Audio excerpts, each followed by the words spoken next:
السلام عليكم ورحمة الله وبركاته. ازيكم يا حبايب قلبي؟ عاملين ايه؟ يا رب دايما تكونوا بخير. النهارده باذن الله هنعمل مع بعض بقسماط الافران بطريقه سهله وسريعه، مش هياخد معانا وقت ولا مجهود، وكمان بمواد اقتصاديه جدا. هيطلع معاك هش ومش مكتومه. ما تنسوش الاشتراك في القناه وتفعلوا زر الجرس عشان يصل لحضراتكم كل جديد. تابعوا معايا الفيديو.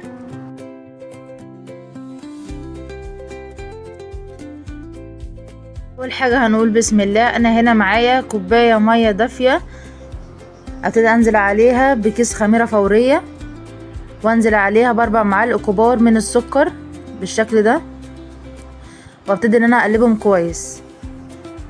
واول ما الخميره تعمل معايا تفاعل او يطلع منها زي الرغاوي كده خلاص الخميره بتاعتنا اتنشطت معانا وشغاله معانا كويس. ابتدي انزل عليهم بربع كوبايه سمنه وربع كوبايه زيت، وابتدي انزل عليهم بنقطتين فانيليا سايله. بعد كده ابتدي ان انا اقلبهم كويس وانزل عليهم بالدقيق. انزل على الدقيق برشه ملح، وانزل على الدقيق بربع معلقه صغيره ممسوحه من البيكنج باودر، واقلبهم كويس بالشكل ده، وابتدي ان انا اعجنهم بالشكل ده. ما ننساش نصلي على سيدنا محمد ونقول اللهم صل وسلم وبارك على نبينا محمد وعلى اله واصحابه اجمعين. عشان البقسماط يطلع معاكي هش ومش مكتوم لازم نعجن عجينه كويس جدا. بعد كده نبتدي ان احنا نغطيها بالشكل ده. احنا هنا مش هنخمرها تخمير كامل، احنا بنسيبها ان هي ترتاح معانا. وبعد كده هكون مجهزه معايا السمسم بالشكل ده. انزل بربع كوبايه ميه، انزل عليها بمعلقه سكر. ميزه هنا معلقه السكر في الميه ان هي بتخلي السمسم يلزق كويس على البقسماط.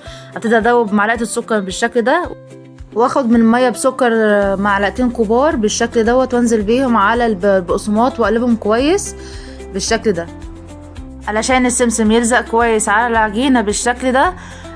حتى بعد السوى ان السمسم ما يقعش منها. ده ميزه معلقه السكر اللي احنا حطيناها على الميه. ممكن نستبدلها بمعلقه عسل ابيض ونقلبها كويس ونضيفها على السمسم بالشكل ده. ابتدي اطلع العجينه بتاعتي بالشكل ده، وابتدي اطلع منها اي خمر منها.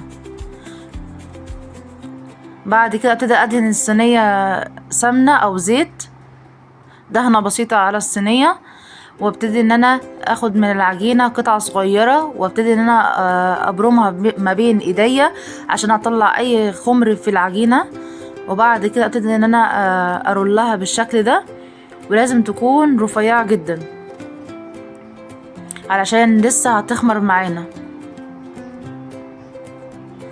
لازم سمك العجينة يكون رفيع خالص عشان خاطر هي لسه هتخمر معانا والبقسماط هتكبر معانا بعد كده. هخلص بقية العجينة كلها بالشكل ده. ابتدي ان انا اسويها من الاطراف، وابتدي ان انا ابرمها كويس، وبعد كده انزل بيها على السمسم واضغط عليها ضغطة بسيطة عشان السمسم يلزق في العجينة كويس. وابتدي ارصها عندي في الصينية ان احنا دهنينها مع بعض بالسمنة او بالزيت، وابتدي ان انا ارصها كويس. واهم حاجه ان احنا نخلي مسافه ما بين كل بقسماطه والبقسماطه التانية علشان ما يلزقش في بعضه.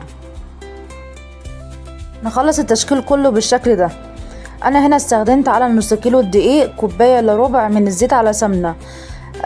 طلعت كميه السوائل زياده شويه على الدقيق، فبدات ان انا ازود نص كوبايه دقيق على العجينه بتاعتي عشان تظبط معايا. هو نص كيلو الدقيق بياخد ربع كوباية سمنة وربع كوباية زيت.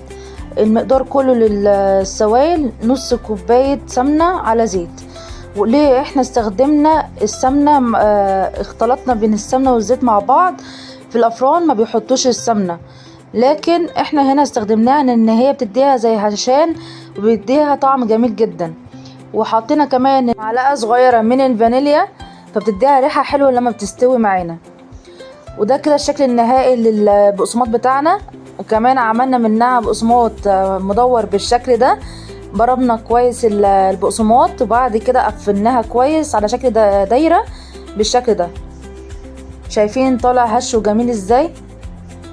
بجد جربوها في البيت، بجد هتعجبكم جدا. بدل ما نشتريه من بره بالغالي احنا هنعمله في البيت، وكمان هنعمله باحسن جوده ويكون كويس جدا. بجد من الوصفات الجميلة جدا والسهلة والسريعة، مش هياخد معانا وقت ولا مجهود. بنص كيلو دقيق عملنا الكمية دي. بعد ما شكلنا البقسماط بنسيبه ان هو يخمر معانا، واول ما يخمر معانا ويرتفع معانا ندخل البقسماط الفرن على درجة حرارة 200، ونكون مشغلين الفرن قبل منها. وبعد كده نرفعه على الشواية تاخد وش حلو معانا ويطلع معانا بالشكل الجميل ده. يا رب الفيديو يكون عجبكم، لايك وشير، واشوفكم في فيديو جديد في حفظ الله.